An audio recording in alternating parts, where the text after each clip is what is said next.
There is a moment frozen in wrestling history that almost nobody talks about correctly. It happened on November 17, 1996, inside Madison Square Garden, the most famous arena on the planet. And it lasted only a few seconds. There was no microphone involved. There was no promo. There was no interview, no confession, no big speech. There was just a man standing in the middle of the ring, 20,000 people screaming his name, and a champion realizing in real time that the entire building had turned against him. The man in the middle of the ring was Sid Eudy. The champion who got exposed that night was Shawn Michaels. And the most incredible part of the whole thing is that Sid never had to open his mouth to do it. He didn't bury Shawn in an interview. He didn't shoot on him in a podcast decades later. He didn't run to the office and complain. He just walked out to the ring, did what he always did, and let the reaction tell the truth that the company had been trying to ignore for almost a year. In this video, we're going to break down exactly what happened that night. How a monster heel, a guy the writers had specifically designed for the crowd to despise, ended up being cheered louder than the squeaky clean hero. How that single moment pulled back the curtain on Shawn Michaels in a way that no insult ever could, and how, in the strange politics of the wrestling business, the whole thing was set in motion by a decision Shawn himself made. A decision he thought would protect him. A decision that ended up doing the exact opposite. But to understand why that night mattered so much, you first have to understand who Sid Eudy actually was. Because Sid was not a normal wrestler. He was something the business had only seen a handful of times in its entire history. And the thing that made him dangerous to Shawn Michaels wasn't his strength, even though he had plenty of it. It was something far harder to fake and far harder to control. Sidney Raymond Eudy was born on December 16, 1960, in West Memphis, Arkansas. He was a small-town kid from a working-class part of the country, the kind of place where the future was supposed to be the factory or the farm, and not a whole lot in between. As a young man, Sid wasn't even particularly drawn to wrestling. He'd tell interviewers later in life that the passion that drove him was never really about the art form itself. He loved sports. He played baseball, basketball, football. He was a running back and a defensive end, and by his own account, he was good at all of it. Wrestling for Sid was always more about the money than the magic. It was a job, a way out, a way up. And physically, he was built for it in a way that almost no one else was. By the time he was fully grown, Sid stood somewhere around 6'9", and he carried close to 300 pounds of muscle on that enormous frame. But it wasn't just the size. Plenty of big men have come and gone in wrestling, and most of them are forgotten the moment they leave. What separated Sid was the way he moved, the way he looked, the way he seemed to radiate something unstable and electric every single time he walked through a curtain. He had this aura of barely contained chaos. Wide eyes that seemed to be looking somewhere else entirely. A high, manic laugh that didn't sound like anything a normal person would produce. He'd call himself the master and the ruler of the world, and somehow, the way he said it, you halfway believed him. He wasn't the most polished wrestler who ever lived. He'd be the first to admit that. His matches could be hit or miss. His promos were often bizarre, sometimes nonsensical, occasionally legendary for all the wrong reasons. But none of that mattered, because Sid had the one thing that cannot be taught, cannot be coached, and cannot be manufactured in a developmental system no matter how hard anyone tries. Sid had presence. Real presence. The kind that makes an entire arena go quiet the second the lights hit him. The kind that pulls every eye in the building toward one spot. You couldn't look away from him even when you wanted to. He was aggressive, menacing, unpredictable, and a little bit frightening, and the audience could feel all of it through their television screens. He was the kind of performer you didn't necessarily understand, but you absolutely could not stop watching. He broke into the business in the late 1980s, working the Southern Territories before catching on with World Championship Wrestling. Down in WCW, he became Sid Vicious, and in 1990, he was brought in as the newest, biggest, scariest member of Ric Flair's legendary Four Horsemen. The announcers billed him as hailing from wherever he damn well pleased, which tells you everything about the kind of larger-than-life myth they were building around him. He was the enforcer, the wild card, the guy who looked like he could end careers with one powerbomb, which became his signature finish and one of the most devastating-looking moves in the entire sport. Then came the jump to the World Wrestling Federation in 1991, where he reinvented himself as Sid Justice. And this is where the world really started to take notice. In the 1992 Royal Rumble, Sid was one of the last men standing, and he played a huge role in eliminating Hulk Hogan, who was the biggest star the industry had ever produced. When Sid tossed Hogan over the top rope, something remarkable happened. The crowd, who were supposed to be heartbroken that their hero had been eliminated, actually cheered. They cheered the elimination of Hulk Hogan. Now hold on to that detail, because it's going to come back around in a major way. The crowd cheering for the wrong thing, choosing the menace over the hero, refusing to follow the script the company laid out for them.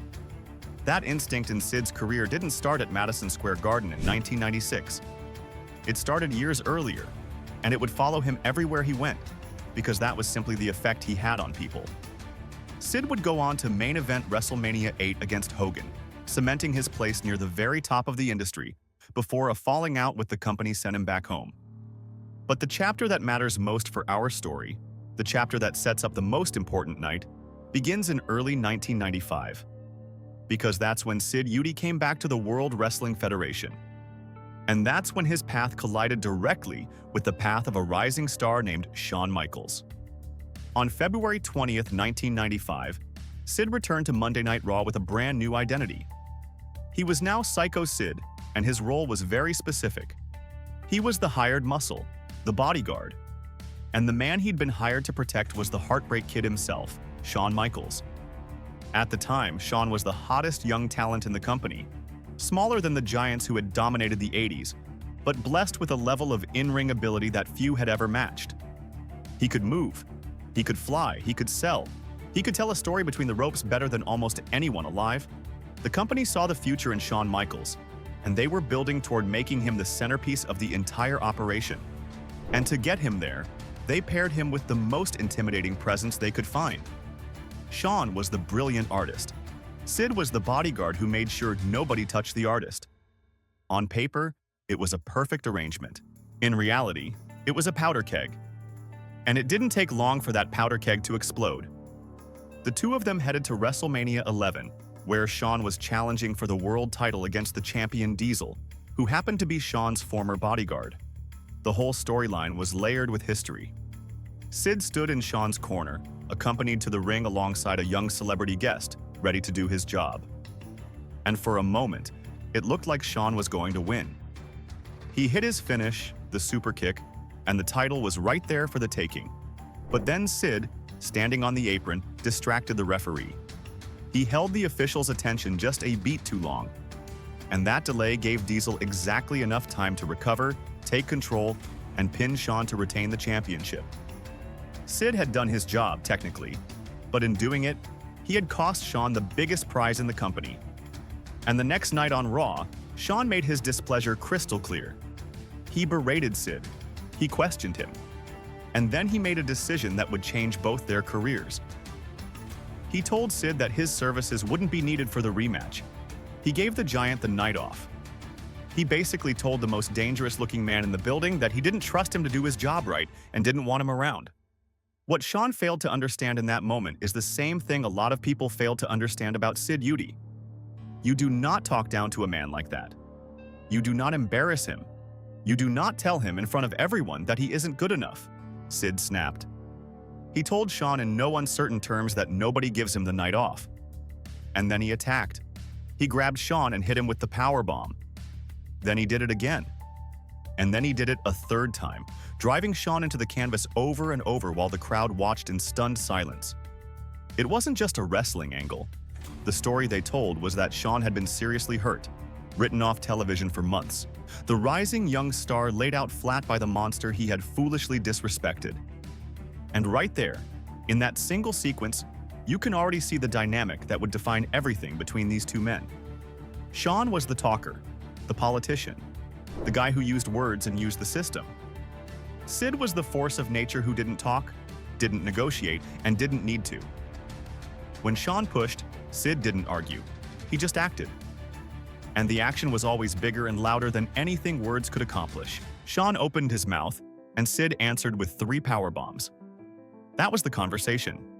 That was the whole relationship in a nutshell.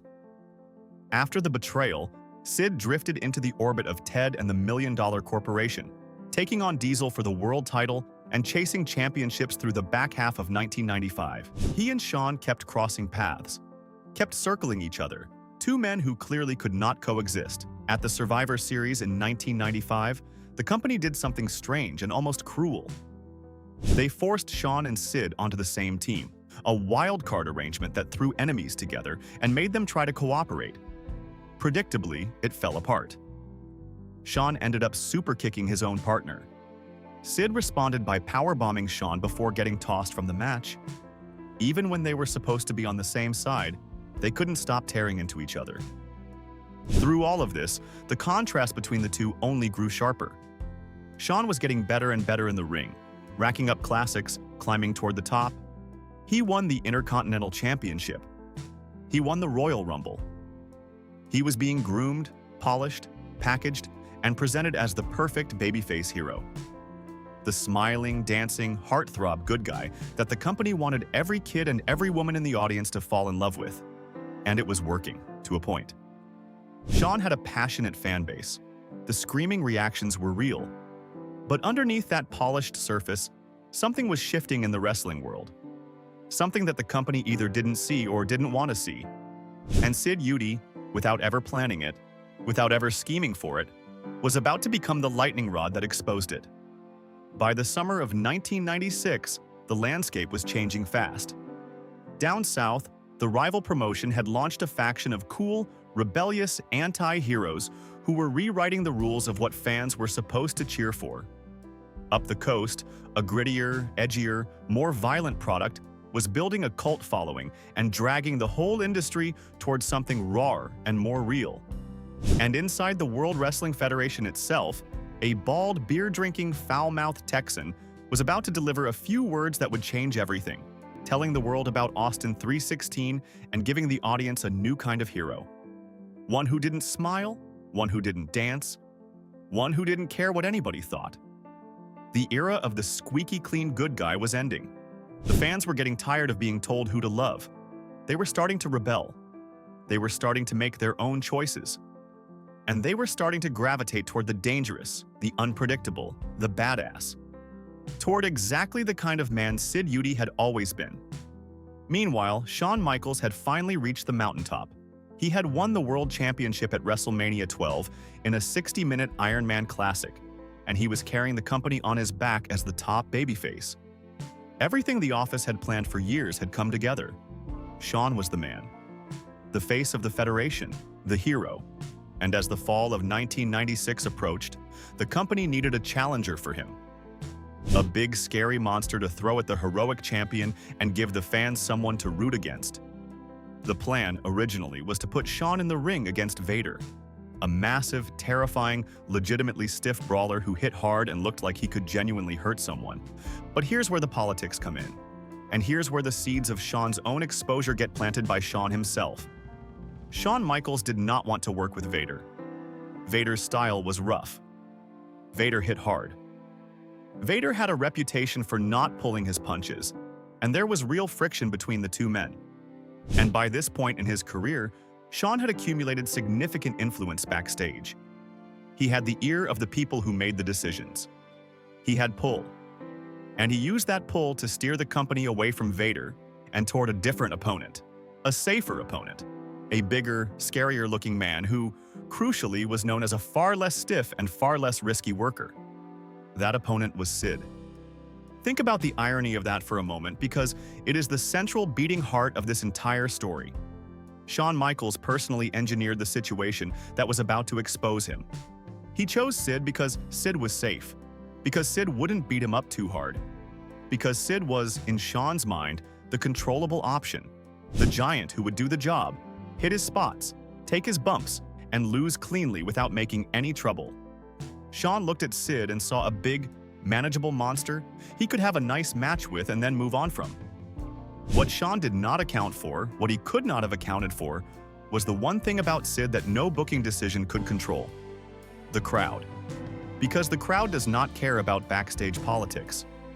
The crowd does not care who the office wants them to cheer. The crowd reacts to what it feels in its gut. And what 20,000 people inside Madison Square Garden felt in their gut on the night of November 17, 1996, was that they would rather follow the monster than the hero. The event was Survivor Series. The building was the Garden, and the main event was Shawn Michaels defending the World Championship against the challenger, Psycho Sid. The company set the whole thing up exactly the way you'd expect. Shawn was the heroic champion, accompanied to the ring by his beloved mentor, the veteran trainer Jose Lothario, a respected old-school figure who had helped make Shawn into the star he'd become. Sid was the towering, menacing villain. The writers had crafted a story designed to make the audience hate Sid and rally behind Shawn. It was supposed to be simple: hero versus monster, good versus evil. The kind of story that wrestling had told 1,000 times before, the kind that always worked. Except this time it didn't work at all. This time, it backfired so spectacularly that it became one of the most talked-about crowd reactions in the company's history. Sid came out first, and from the moment his music hit, the building erupted. Not in boos, in cheers. Loud, genuine, thunderous cheers. The fans started chanting his name. Sid, looking as mean and unhinged as ever, walked down to the ring and started fist-bumping fans at ringside, this supposedly hated villain being greeted like a returning hero. The Garden was electric, and all of that electricity was pointed in exactly the wrong direction according to the script. Then Shawn came out, the champion, the good guy, the man the audience was supposed to adore, and while there was certainly a contingent of fans, especially the younger ones and the women in the crowd who screamed for him, there was something else mixed in. Boos. Real boos, rolling down from the upper decks of the most famous arena in the world. So many fans surged toward him that security had to physically intervene to keep them off him, but underneath the chaos you could hear it clearly. The chants weren't for the champion, they were for the challenger. They were for Sid. The bell rang, and the match got underway. And as it went on, the dynamic became impossible to ignore. Every time Sid landed a blow, the crowd roared with approval. Every time Shawn fought back, the crowd let him hear it. The hero was being treated like the villain, and the villain was being treated like the conquering hero, and there was absolutely nothing the company could do about it. The story they had written on paper was being torn to shreds in real time by the living, breathing audience in front of them. And here's where Shawn made the mistake that, more than anything else, revealed exactly what was happening to him. At a certain point during the match, with the crowd clearly against him, with the boos clearly getting to him, Shawn lost his composure. He turned to the fans and lashed out at them, telling them off in a way that no babyface hero is ever supposed to do. He let them have it. He responded to their rejection with anger and frustration, breaking the very character he was supposed to be embodying. He later admitted that it was a bad idea, that he should have kept his cool and stayed in character for the television audience watching at home. But in the heat of the moment, with the most famous wrestling crowd on earth refusing to love him, the polished hero cracked. That right there is the moment. That is the exposure. Because look at the difference between the two men in that ring. The crowd was rejecting the champion, and the champion got rattled. He got angry. He fought the audience and lost. And meanwhile, Sid did nothing. He didn't gloat. He didn't grab a microphone. He didn't say a single word about any of it. He just kept being Sid. Kept being the menacing, magnetic, impossible to ignore force of nature he had always been. And the crowd loved him for it. The contrast could not have been clearer. One man was begging for the audience's love and getting angry when he didn't get it. The other man wasn't asking for anything, and the audience was throwing itself at his feet. The finish of the match drove the whole point home in the most dramatic way possible. The company had booked a sequence specifically designed to turn the crowd fully against Sid. Sid grabbed a television camera at ringside and used it as a weapon, smashing it into Jose Lothario, Shawn's beloved old mentor. The veteran went down clutching his chest, selling what looked like a heart attack. A frail older man struck down by the cruel monster. It was a textbook heel move. It was the kind of thing that is supposed to make an audience absolutely despise the man who did it. Shawn, the loyal student, immediately abandoned the match to rush to the aid of his fallen mentor, the heroic act of a man who cared more about his friend than about his title. It was a perfectly constructed moment designed to make Sid the most hated man in the building and Shawn the most beloved. And the crowd's response to all of it? They cheered Sid even louder. When Shawn turned his attention to the stricken Lothario, Sid pounced. He caught the distracted champion, hoisted him up, and drove him down with the powerbomb. 1, 2, 3. New champion. Sid Eudy had just won the World Heavyweight Championship in the middle of Madison Square Garden by attacking a defenseless old man and exploiting the hero's compassion. By every rule of wrestling storytelling, the building should have rained down hatred. It should have been a sea of boos. The villain had cheated, hurt an innocent man, and stolen the title from the hero. Instead, the sold-out crowd at Madison Square Garden erupted into one of the loudest, most joyful celebrations anyone could remember. They were thrilled. They were ecstatic. The monster had won, and they could not have been happier about it. Sid stood in the center of the ring, the championship in his grasp, 20,000 people screaming their approval, and the entire carefully constructed morality play lay in ruins around him. And Sid had done it all without saying one word. He never cut a promo to turn the crowd. He never explained himself. He never made a case. He simply existed, fully and completely as himself, and let the audience make their choice. And they chose him, overwhelmingly, unmistakably, over the polished, packaged, company-anointed hero. That is what it means to expose someone without saying a word. Because what that crowd reaction revealed was something the company had been desperate to avoid admitting. It revealed that the great Shawn Michaels, the chosen one, the man they had bet the entire future on, was not the universally beloved hero they had sold him as.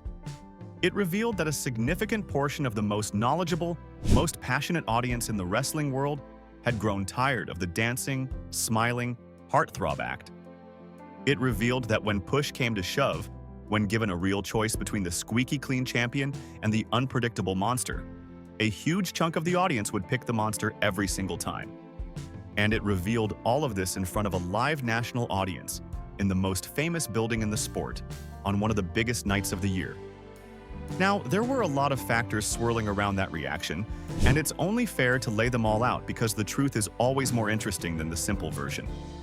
Part of it was the venue itself. New York crowds have always had a reputation for being contrarian, for cheering and booing whoever they please regardless of the script, for taking pride in rejecting whatever they're told to accept. Part of it was the timing. That same night, on that same card, the audience had just watched Bret Hart and Steve Austin tear the house down in a gritty, realistic, edgy classic that pointed straight toward the future of the business. The fans could feel the ground shifting beneath their feet, and Shawn's old-fashioned good guy act suddenly felt like a relic from a bygone era. And part of it was simply that Sid had a tweener quality to him, a character who had bounced between hero and villain so many times that fans had stopped caring which one he was supposed to be and just decided they loved him. But none of those factors changed the fundamental truth of what happened. When the choice was put in front of them, the people chose Sid. And the man who had handpicked Sid as his safe, controllable, manageable opponent, the man who had used his backstage influence to avoid the rougher challenge of Vader, ended up getting shown up in his own main event by the very giant he thought he could control. Shawn Michaels reached for the safe option, and the safe option walked into Madison Square Garden and stole the heart of the building right out from under him. The aftermath of that night is almost as telling as the night itself, because the company couldn't leave the title on Sid for long. The plan was always for Shawn to get it back, and they had the perfect spot to do it. 2 months later, at the 1997 Royal Rumble, the championship rematch took place. But this time, the venue was different. This time, they weren't in New York. This time, they were in San Antonio, Texas, Shawn Michaels' actual hometown. And in San Antonio, surrounded by his own people, in the city where he'd grown up, Shawn Michaels finally got the hero's reception the company had always wanted for him. The hometown crowd embraced their local boy, cheered him to the rafters, and watched him reclaim the world championship from Sid. It was a beautiful, emotional moment, and Shawn deserved it. But think about what that contrast really tells you. To get the reaction the company wanted, they had to take Shawn home. They had to put him in front of an audience that loved him for personal reasons, an audience predisposed to cheer their hometown kid no matter what. In a neutral building, in front of a neutral crowd, the magic hadn't been there. The hero had been booed. They had to engineer the perfect circumstances to manufacture the moment that was supposed to come naturally. And the man who had exposed all of that, Sid, just kept on rolling. He'd go on to win the World Championship a second time in early 1997. this time taking it from Bret Hart before defending it in the main event of WrestleMania 13 against The Undertaker, where he finally dropped it as the dead man continued his legendary streak. Sid had main evented WrestleMania. He'd held the richest prize in the sport twice. He'd done it all his way, with his presence, with his aura, with that unteachable thing that made people unable to look away. And then, later that year, he left the company on his own terms and moved on to the next chapter. Now, here's the part of the story that makes Sid Eudy such a fascinating figure, and it's something that elevates this whole thing above a simple tale of one wrestler showing up another. Because for all the ways that night exposed Shawn Michaels, Sid himself never tried to twist the knife. He never bragged about it. He never used it as ammunition. In fact, when Sid talked about Shawn Michaels in the years that followed, he was nothing but gracious. Sid said in interviews that he never had a single problem with Shawn. He said that Shawn was a total pro, one of the best he ever worked with, and that some of his finest matches happened across the ring from the Heartbreak Kid. When people brought up Shawn's notorious reputation as a difficult, egotistical locker room presence in the 90s, Sid actually defended him. He said that reputation was unwarranted. He said he didn't know how Shawn ever got it. He admitted Shawn did a few foolish things over the years, but then he pointed out that everybody did foolish things, and that nothing Shawn did seemed bad enough to justify the reputation that followed him around. And then Sid said something that, knowingly or not, drove the whole point home better than any insult ever could. He talked about that very night at Madison Square Garden, the night he got cheered over Shawn and won the title in front of a crowd that had turned on the champion. And Sid said it didn't faze Shawn at all. Shawn took it like a complete professional. He didn't sulk, didn't complain, didn't melt down about it. To illustrate just how impressive that was, Sid offered a comparison. He brought up a different superstar, the biggest of them all, Hulk Hogan, and a different night, the 1992 Royal Rumble, when the crowd had booed Hogan during a key moment. According to Sid, Hogan went absolutely hysterical about it backstage. He was convinced the company was setting him up, convinced they were trying to replace him, convinced the negative reaction was some kind of conspiracy against him. The biggest star in the world, undone by a crowd that didn't love him the way he expected. Sid offered that comparison to praise Shawn, to point out how much more level-headed Shawn was about the whole thing. And it was a genuine compliment. But sit with it for a second, because it reveals the deepest truth of all. Sid had this effect on everyone. The crowd choosing him over Hogan in 1992. The crowd choosing him over Shawn in 1996. Wherever Sid went, audiences gravitated toward him in ways that rattled even the biggest names in the business. The giant from West Memphis kept walking into rooms full of established heroes and quietly, without a single word, redirecting the affection of the entire building toward himself. And it kept happening, again and again, across years and across companies, to legend after legend. And that's worth sitting with, because it points to a pattern that runs through Sid's entire career. He was never the company's first choice to carry the flag. He was never the golden boy that the office spent years grooming and protecting. He was the guy they reached for when they needed a monster, the giant they plugged into a spot to give the real star something to overcome. He was supposed to be a stepping stone, a foil, a big scary obstacle for the hero to climb over on his way to glory. That was the role, again and again, in company after company. And yet, over and over, the stepping stone became the main attraction. The obstacle became the thing people came to see. Audiences kept looking past the men they were told to love and locking their eyes onto the giant in the corner. It happened with Hogan. It happened with Shawn. It happened in arenas all over the country year after year with a consistency that simply cannot be a coincidence. There was something about Sid that short-circuited the normal rules, something that made the careful plans of the people in charge irrelevant the moment he walked through the curtain. And the wildest part is that Sid himself never seemed to fully grasp how rare that was, or maybe he just didn't care, because for him the whole thing was always more about the paycheck than the adoration. He had the one gift that everyone else in the business was chasing, and he carried it like it was no big deal at all. That's the thing people miss about Sid Eudy. They remember him as a big, wild, slightly goofy character. The guy with the strange promos. The guy who once said he had half the brain of a horse. A line that became a punchline for decades. The guy who could be clumsy in the ring, who took time off to play softball, who never seemed to take the business as seriously as everyone around him. And all of that is true, to a degree.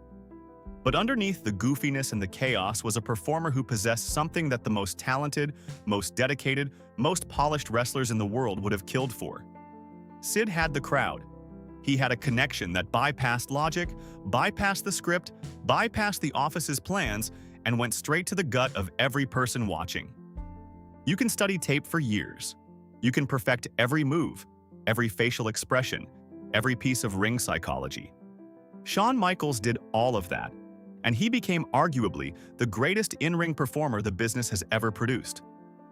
Nobody is taking that away from him, and it's worth being honest that Shawn's body of work towers over Sid's by almost any technical measure. But there's one thing Shawn couldn't manufacture no matter how hard he worked, and that's the raw, primal, magnetic pull that Sid had simply by walking through a curtain. And on the night it mattered most, in the most famous building in the sport, that gap between the two became impossible to hide. The master technician got outdrawn by the force of nature, and all the technique in the world couldn't close the distance.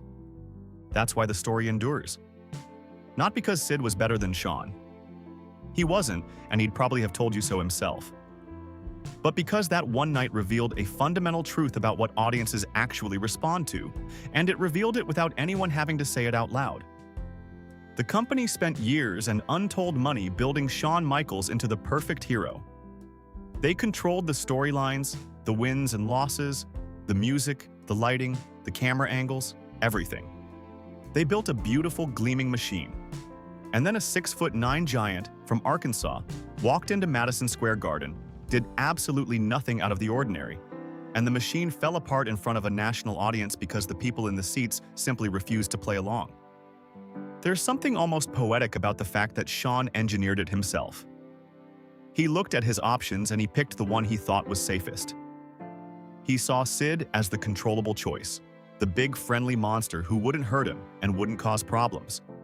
He used every bit of his backstage influence to make it happen, and in doing so, he set the stage for his own exposure. The thing he thought he could control turned out to be the one thing in the entire business that nobody could control. You can script a wrestler. You cannot script a crowd. And Sid Eudy was a crowd magnet in a way that no script could account for and no politics could neutralize. Sid Eudy passed away on August 26, 2024, at the age of 63, after a battle with cancer. He left behind his wife and his 2 sons, and he left behind a legacy that the wrestling world is still trying to fully appreciate. When the news of his death broke, tributes poured in from across the industry, and one of the most heartfelt came from Shawn Michaels himself.